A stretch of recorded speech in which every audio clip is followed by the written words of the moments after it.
Good morning students. मैं आपको माता का आंचल लेसन पढ़ा रही हूँ कृतिका का, जो कि पेज नंबर 6 है, जिसके लेखक शिव पूजन सहाय जी हैं।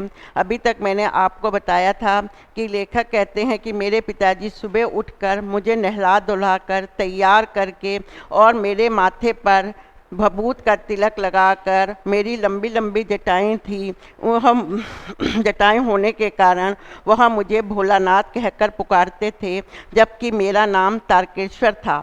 उसके बाद वो रामायण का पाठ करते थे और मैं उनकी बगल में बैठा रहता था और आईने में अपना मुंह निहारता रहता था।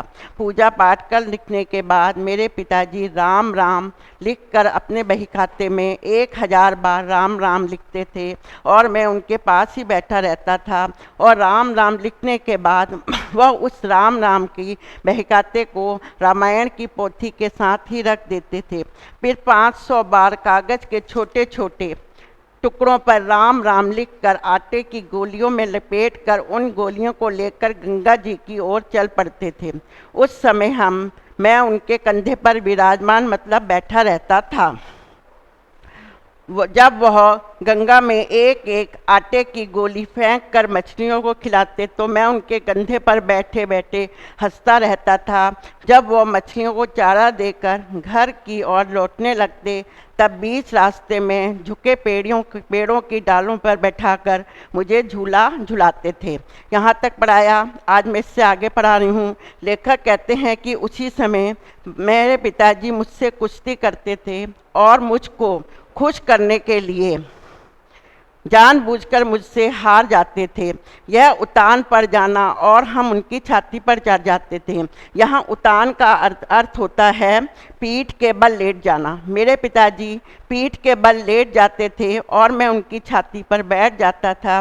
जब हम उनकी लंबी लंबी मूछें उखाड़ने लगते तब वो हंसते हंसते हमारे हाथों को मूँछों से छुड़ाकर उन्हें चूम लेते थे, उन्हें प्यार करते थे।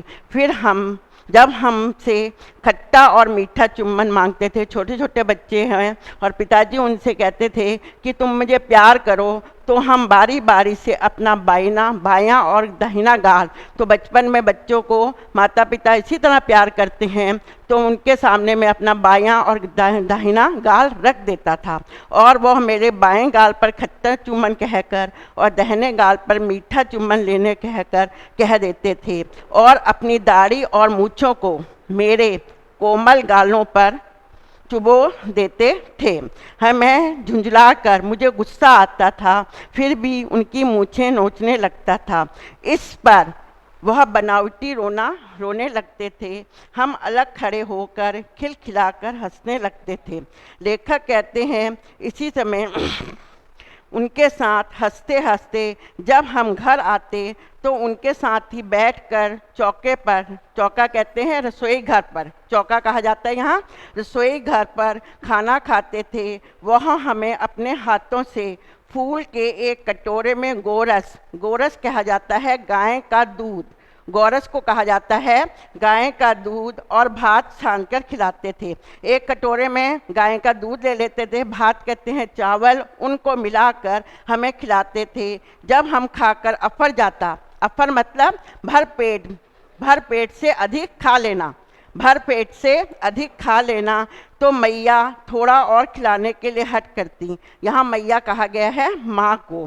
बाबूजी कहते आप तो 4-4 दाने के कोर बच्चे के मुंह में डाल रही हैं, आप बच्चों को थोड़ा थोड़ा खिला रही हैं। इससे थोड़ा खाने पर भी वो समझ जाते कि हमने बहुत खाया, क्योंकि हम थोड़े थोड़ा खिलाते हैं और 4-6 बार खिलाते हैं तो हम सोचते हैं बच्चे ने बहुत ज़्यादा खा लिया है और खिलाने का ढंग नहीं जानते। बच्चों को भर मुँह कोर खिलाना चाहिए, बच्चों को भर मुँह कोर खिलाना चाहिए। जब खाएगा बड़े बड़े कोर तब पाएगा दुनिया की ठोर। तो माता ये वाली लाइन गाने लगती है, देखिए मैं खिलाती हूँ, मर्दोई कहते हैं आदमी, मर्दोई आदमी, क्या जाने बच्चों को कैसे खिलाना चाहिए। महताई के हाथ से खाने पर, महताई यहाँ पे माँ को कहा गया है, महताई के हाथ से खाने पर बच्चों का पेट भर जाता है।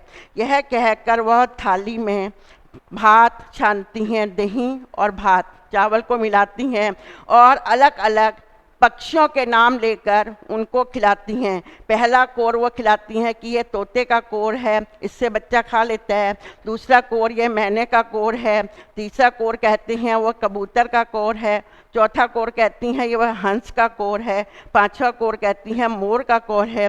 आदि बनावटी कोर मिलाकर वह मुझे खिलाती हैं और मैं जल्दी से खा लेता हूँ। जब हम सब बनावटी चिड़ियों को चट कर जाते हैं, उनके नाम के खाने को खा जाते हैं, तब बाबूजी कहने लगते हैं, अच्छा अब तो तुम राजा बेटा बन गए हो। तब हम खुश होकर उछलने कूदने लगते हैं और फिर एक रस्सी में बंधा हुआ काठ का घोड़ा लेकर हम नंगे बदन ही दौड़कर बाहर निकलने लगते हैं।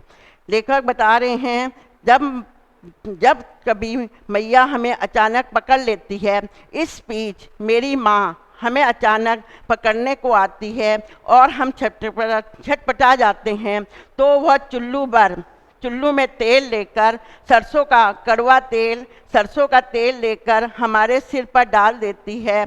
हम रोने लगते हैं और बाबूजी उन पर बिगड़ने लगते हैं, पर वो हमारे सिर में तेल डालकर फिर हमें उपटन लगाती है, हमारी कंघी करती है, फिर हमारी नाभि और लिलाट कहते हैं माथे पर काजल का बिंदी लगाकर हमारी चोटी ढूंढती है। हमारे लंबे लंबे बाल हैं, मेरी चोटी बना देती है और उसमें फूलदार लट्टू बांधकर रंगीन कुर्ता टोपी पहना देती है। फूलदार लट्टू बनाकर मुझे रंगीन कुर्ता और टोपी पहना देती है और हम कन्हैया बनकर बाबूजी की गोद में सिसकने लगते हैं अर्थात रोने लगते हैं और बाबूजी हमें बाहर ले जा लेते हैं। बाहर आते ही हमारी बाट जोहने वाले, बाट कहते हैं रास्ता देखने वाले बालकों का एक झुंड आ रहा होता है और हम उन्हें खेल के साथियों को देखते ही रोना भूल जाते हैं और बाबूजी की गोद से उतर पड़ते हैं और अपने हम जोली साथियों के दल में मिलकर तमाशे देखने लगते हैं। यहाँ तक मैंने आपको पढ़ाया है।